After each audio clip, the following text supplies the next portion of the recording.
वालेकुम नाज़रीन, उम्मीद है आप सब खैरियत से होंगे और बहुत ज़्यादा एंजॉय कर रहे होंगे पाकिस्तान इंडिया के बैक टू बैक क्लैशेस को। पिछले 2 संडे तो बहुत ही ज़्यादा एंटरटेनिंग है क्योंकि बहुत ही ज़्यादा नील बाइटिंग मैचेस हो रहे हैं दोनों टीमों के दरमियान और दोनों ही अपने अपने स्ट्रेंथ पे बहुत ही अच्छा परफॉर्म कर रही हैं। लेकिन इसके साथ साथ कुछ चीज़ें ऐसी होती हैं जिस पे गौर फिक्र करना बहुत ज़रूरी है और ये वो चीज़ें हैं जो कि अमूमन ग्राउंड से बाहर होती हैं। और ग्राउंड से बाहर होने वाली वो चीज़ें वैसे तो स्पोर्ट्स में मैटर नहीं करती, लेकिन समटाइम्स उन चीज़ों पे नज़र डाल देना ज़रूरी होता है, स्पेशली जब वो हाईलाइट की जा चुकी हों।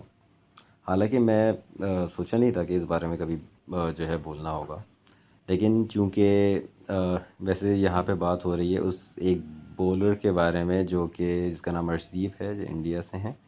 और यकीनन अगर 1 अरब 32 करोड़ की आबादी में से किसी एक बॉलर को उन 11 में शामिल किया जाता है जो इतने बड़े लेवल पे खेलेंगे, तो यकीनन उसमें कोई बात होगी, इट मेक सेंस। और वो जो है गुज़िश्ता वक्त में खेलता चला आ रहा है लीग्स और फिर मतलब जो उनकी अपनी और उम, मेरे ख्याल से इंटरनेशनल के लिए भी। तो बहरहाल ज़ाहिर है कि इंटरनेशनल अगर ना खेला हुआ तो उसको डायरेक्ट जो है एशिया कप में तो नहीं लेकर आएंगे वो, लेकिन फिर भी कुछ चीज़ें हैं जिस पे बात करनी इसलिए ज़रूरी हो गई है क्योंकि विक्रांत गुप्ता साहब जो कि इंडिया के एक सीनियर स्पोर्ट्स एनालिस्ट हैं और बहुत ज़्यादा जो है उनको चाहा जाता है दोनों ही मुल्कों में, क्योंकि बहरहाल उनके तबसरों से बहुत लोगों को सीखने को मिलता है। बहुत मज़ेदार तबसरे होते हैं, बहुत ज़्यादा जो है बारीक पहलुओं पे वो बात करते हैं। तो बहरहाल he is a great source of entertainment और वो जो है कि बहुत मतलब पसंद किए जाते हैं। तो लेकिन बात यहाँ पे ये है कि हालांकि मैं थोड़ा सा इस मामले में इख्तलाफ ज़रूर करूँगा कि बहरहाल कि सर आप एक बहुत सीनियर स्पोर्ट्स एनालिस्ट हैं, तो मेरे ख्याल से अपने शो में इन चीज़ों को हाईलाइट खुदारा ना किया करें कि मतलब अगर कोई ऐसे नाजुक पहलू हैं, जैसे कि आपने कहा कि अपने लाइव में पाकिस्तान की जानिब से कुछ लोग हैं जिन्होंने ट्रोलिंग करी है, लेकिन वो ट्रोलिंग जो है थोड़े से हसास मामले को लेके, जैसे कि खालिस्तान वाला मामला और फिर वो चूँकि दैट इज़ अ पंजाबी गाय, तो उस पे जो है थोड़ा-सा मामला जो है ज़ाहिर है कि हसास है। लेकिन इस सब के बावजूद आई थिंक कि सर दोनों ही मुल्कों की जानिब से कुछ लोग होते हैं जो कि अच्छी चीज़ों को बिगाड़ कर अपनी रोटियाँ उस पे सेकना चाहते हैं, और ये दोनों जानिब से हैं। ये सिर्फ़ पाकिस्तान नहीं, ये इंडिया की जानिब से भी ऐसा होता है। इवन आप भी जानते हैं सर, मैं आपको स्क्रीनशॉट्स शेयर कर सकता हूँ, बहुत सी चीज़ें आपको मतलब जो है इस बात की ऑथेंटिसिटी मतलब जो है दे सकता हूँ कि पाकिस्तान के नाम के साथ मतलब जो है गाली को जोड़ के जो है एक हैशटैग चलाया जा रहा है और आप उससे बखूबी वाकिफ़ भी हैं। तो लेकिन अब ज़ाहिर है कि उन हैशटैग्स के बारे में सर हमारे जो मतलब स्पोर्ट्स मतलब जो चैनल हैं वो अपने शोज़ के अंदर उस चीज़ को अगर हाईलाइट करने लग जाएं, तो मेरे ख्याल से एक नेगेटिव बात होगी, एक बटरफ्लाई इफ़ेक्ट पैदा हो सकता है जो कि मतलब ये और फैलेगा, क्योंकि ये तो वो बात हो गई कि आप उन लोगों को फ़रोग़ दे रहे हैं। अल्टीमेटली जिन्होंने ये हैशटैग्स निकाले हैं वो यही तो चाहते हैं कि उनको मतलब इस तरीके से आके डिस्कस किया जाए। तो उनको इतनी अहमियत देने की ज़रूरत ही क्या है? और अगर ऐसा पाकिस्तान की जानिब से हुआ भी है, अव्वल तो अभी ये बात तय कर पाना मुश्किल है कि आया वो पाकिस्तान की जानिब से ही हुआ है कि नहीं। लेकिन अगर इस बात को मान के भी चलें, और यकीनन लोग करते होंगे, मैं ये नहीं कहता, इस बात की मजम्मत भी करता हूँ कि बहरहाल जो कहा गया वो उसका ताल्लुक स्पोर्ट्स से दूर दूर तक नहीं है और इस चीज़ को इससे रिलेट करना इज़ नॉट जस्टिफाइड। लेकिन इस सब के बावजूद सर, चूँकि आप एक बहुत सीनियर हैं और आपकी व्यूअरशिप बहुत ज़्यादा है, तो जाहिर है कि आप जब भी कोई बात कहेंगे तो उसके लिए आपको रिस्पॉन्सिबिलिटी लेनी पड़ेगी। तो मैं नहीं कह रहा कि आपने कुछ गलत कहा होगा, लेकिन मेरे ख्याल से ये वो नाजुक मरहले हैं जिसमें जहाँ पे दोनों ही मुल्कों के जानिब क्रिकेट एक सोर्स बन रहा है इनके करीब आने की। जैसे कि आप देख सकते हैं कि मैदान के अंदर दोनों ही टीमें एक दूसरे खिलाड़ियों खिलाड़ियों के बीच में आपस में एक अच्छा बॉन्ड नज़र आ रहा है। कोई गैर अखलाकी बात अब तक नहीं हुई अल्लाह के करम से। और दूसरी बात ये कि अवाम एक दूसरे के साथ इतने अरसे बाद ऐसे ज़्यादा क्लोज नज़र आ रहे हैं। तो ये एक बहुत ही अच्छा पहलू है। तो हमें पॉजिटिविटी को उजागर करना चाहिए और उन्हीं चीज़ों को हाईलाइट करना चाहिए, आई गेस। लेकिन चलिए, फिर भी अगर आपने इस बात को ज़रूरी समझा तो इसके लिए सर मेरे ख्याल से आपकी जो भाषा में कहते हैं एक दूसरा मंच तो दूसरा मंच मेरे ख्याल से ज़्यादा मुनासिब रहता। लेकिन ऐसे उसको मतलब जो है शो में इस तरह से हाईलाइट करना एक ऐसे लोगों के लिए, एक ऐसे तबके के लिए जो कि ऐसे हालात में इस तरह के प्रोपेगेंडा करके जो है अब मौके से फ़ायदा उठाना चाहता है, हमें इनको फ़रोग़ नहीं देना चाहिए। मान लीजिए अगर पाकिस्तान के चैनल्स भी इसी तरीके से करने लग जाएं, तो मेरे ख्याल से सर हैशटैग्स की कमी नहीं है, और वहाँ पे भी बहुत सी ऐसी बातें होती हैं जिसके बारे में बात की जा सकती है और बहुत आगे तक की जा सकती है। लेकिन sir this is not the rest, और this is not the solution. तो क्यों ना हम इन बातों को जाने दें।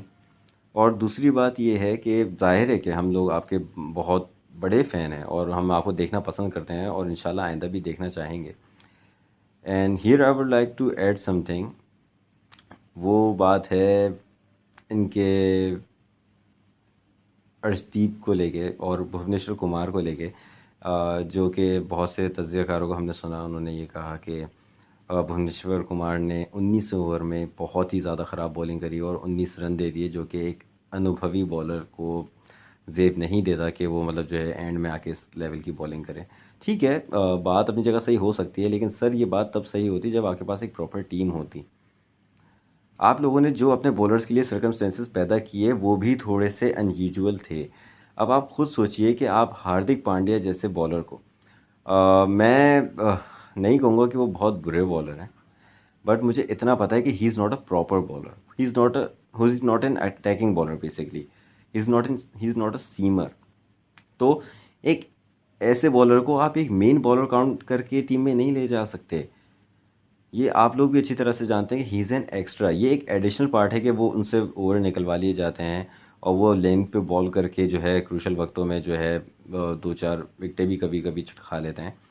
लेकिन you can not depend on him as main bowler, I think. तो आप लोगों को अपने मुकम्मल बॉलर्स लेके जाने चाहिए थे, उसके साथ हार्दिक पांड्या एडिशनल ओवर्स डाल देते तो वो आपके लिए एक जो है प्लस पॉइंट था। पर आप लोगों ने एक टीम सेलेक्ट करी, मतलब मैं सेलेक्टर्स की बात कर रहा हूँ डेफिनेटली। तो उन्होंने एक ऐसी टीम सेलेक्ट करी जिसमें उन्होंने मतलब एक शहर में एक नारा मार दिया कि जितने भी ज़बरदस्त बैटिंग करने वाले लड़के हैं वो आ जाओ। सबको जमा कर लिया गया। उसके बाद फिर जब बात आई बॉलर्स की तो फिर कहा गया कि नहीं, इनमें से ही जैसे तैसे के निकाल के बॉल कर लेंगे और हम मैनेज कर लेंगे, हम तो अपनी स्ट्रेंथ बैटिंग पे मैच जीतते हैं ना। तो sir this is not professional cricket, ये जो है बहुत ही मतलब जो है अनयूजुअल सी बात देखी गई है। इंडिया जैसे बड़े मयार की टीमों में ऐसी चीज़ें उमूमन देखने को नहीं मिलती हैं। तो जाहिर है कि जब इस तरह के फ्लॉज और ड्रॉबैक्स देखने को मिलेंगे इतने मतलब जो है क्रूशल मतलब जो है स्टेजेस में आके, तो जाहिर है कि उसका इम्पैक्ट तो पैदा होगा। जब ये सिलेक्शन हुई थी तो उनको पता होना चाहिए था कि डू और डाई वाले मरहले आ सकते हैं, और जब डू और डाई वाले मरहले आए और उसमें डाई हो गया तो लोग इस बात को जो है सह नहीं पा रहे। लेकिन हालांकि देखा जाए तो मेरे ख्याल से अगर वो भुवनेश्वर कुमार की जगह कोई भी होता तो उसको इस अगर ये गलती पाकिस्तान करता तो मेरे ख्याल से शाहीन भी अगर बॉल कर रहा होता तो यकीनन उसको ये खमियाजा भुगतना पड़ सकता था। हालांकि इतने अच्छे स्टेजेस पे जाके इतने अच्छा बॉल करने के बावजूद भी इतने रिदम में रहते हुए ऑस्ट्रेलिया के खिलाफ शाहीन को एक बहुत ही महंगा ओवर पड़ा। लेकिन इसका मतलब ये नहीं है कि वो एक बड़ा बॉलर नहीं है या उसने मतलब, हाँ हो सकता है उससे थोड़ी सी गलती हुई हो, वो लेंथ से हट गया हो, वो अंडर प्रेशर आके उसने जो है बॉल को सही पॉइंट ना किया हो, कुछ भी हो सकता है। लेकिन ये डू और डाई सिचुएशंस का नेचर है।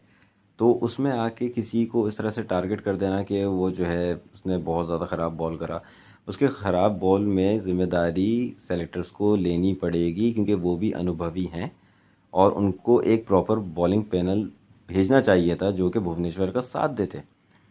क्योंकि बहरहाल Arshdeep must be a good bowler, लेकिन वो चूँकि इतना एक्सपीरियंस नहीं है अभी स्पेशली पाकिस्तान के ख़िलाफ़, क्योंकि पाकिस्तान से तो खेलने को ही बहुत कम मिलता है इंडिया को और पाकिस्तान को भी ज़ाहिर है। तो ऐसे हालात में आके ये दोनों टीमें, इसमें जो फ्रेशर्स होते हैं उनके लिए वाकई एक बहुत टफ टाइम होता है। तो ऐसे में आके उस लड़के से कैच छूट जाना मेरे ख्याल से कोई इतना बड़ा जुर्म नहीं था। और भुवनेश्वर कुमार की वो जो ओवर, भुवनेश्वर का जो ओवर है तो वो भी मेरे ख्याल से थोड़ा बहुत जस्टिफाइड था कि उसको थोड़ी सी आप लोगों को जो है इस मामले में जो है रिलीफ देनी चाहिए कि बहरहाल उसके साथ एक प्रॉपर बॉलिंग पैनल नहीं था, बुमराह आके फिट नहीं है, आप लोगों ने बॉलर्स को सही से स्क्वाड में शामिल नहीं किया, और अगर किया भी है तो उनको मतलब प्लेइंग 11 का हिस्सा नहीं है। तो बहरहाल ये एक बहुत बड़ा जो है ड्रॉबैक है, आप लोगों को उस पर काम करने की ज़रूरत है। और हम चाहेंगे इंडिया फाइनल खेले और पाकिस्तान और इंडिया अगले संडे दोबारा मद्दे मुकाबिल हों, बिकॉज कुछ भी हो, जीते कोई भी, लेकिन दोनों की जानिब से एक बहुत ही ज़्यादा अच्छी क्रिकेट देखने को मिल रही है। बहुत ज़्यादा लोग मतलब जो है इससे लुत्फ़अंदोज़ हो रहे हैं। और बहरहाल दिस इज़ क्रिकेट और यही क्रिकेट का नेचर है। तो मेरे ख्याल से अच्छे मैचेस होते रहने चाहिए, दोनों टीमों को मज़ीद मैचेस खेलने चाहिए, लेकिन I wish you best of luck to Pakistan and India as well. तो ये है कि देखते हैं आगे क्या होता है। आज भी एक बड़ा मुकाबला जो है इंडिया का होने जा रहा है, आई गेस श्रीलंका के खिलाफ। तो hope for the best. Thank you.